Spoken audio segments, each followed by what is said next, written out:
PVC, Plastic Air Care, Plastic Soundwave Cult, here for another amazing fall edition of Collection Connection, the game that's just an excuse to talk about music. That's a game that I play with my brother Bryce over on Good Show Ponsonby. Every Monday, I have an album. Bryce finds a connection to that album in his collection, and then highlights an album. Then I make a connection from that, and on Monday, I do an album from my collection. And you guys get to guess what the connection is. And the last person to guess it correctly from Bryce's video was None Such Ned. He had figured out that if you take Fishbone's The Reality of My Surroundings, if you took the CD and opened it out, it would make the whole album cover that you would normally get on vinyl. And the same thing with the Pearl Jam, was that, it's just that little bit right there, but if you open it all the way up, which I'll do for this intro, you get the actual vinyl album cover. So that was the connection. The CD cover is just a small portion of the vinyl cover, but opens out into the full cover. So with that, let's get on with the game.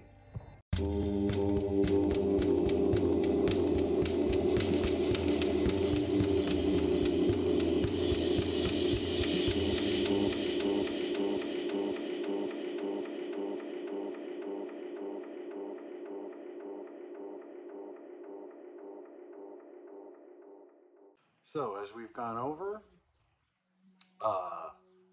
Bryce showed Fishbone, The Reality of My Surroundings. I thought that was a fantastic album. I really liked it. I'm definitely going to be on the lookout for that as I go out looking for records and things like that. I'm not necessarily going to run out and buy it, on Discogs or anything like that. It's not a grail by any means, but it was really good. I mean, it cracks right off from the beginning, the first opening tune. I like the little live segments that are added into it. It's a very unique album. It made me think in a lot of ways of the album that I'm going to pick.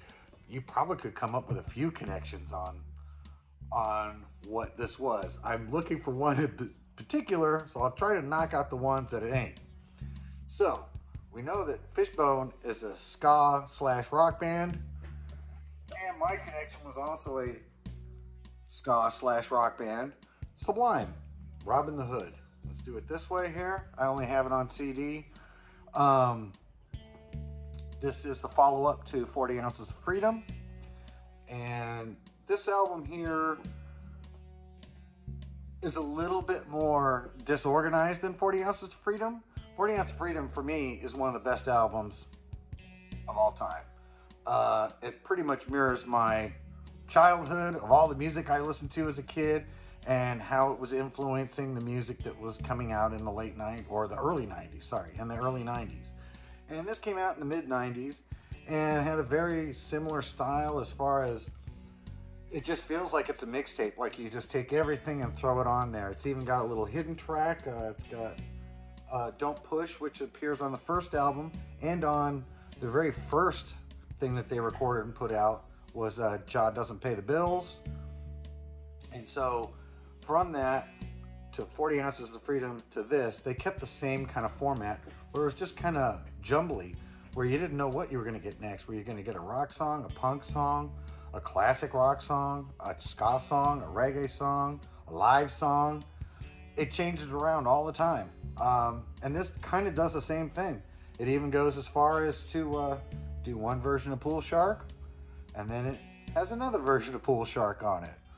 And so the way this is put together, it seems very, in one sense, amateurish. I mean, even the look of this thing makes me think of somebody who put this together. And of course, I've got the Skunk Record version, not the Gasoline Alley one, which I don't know.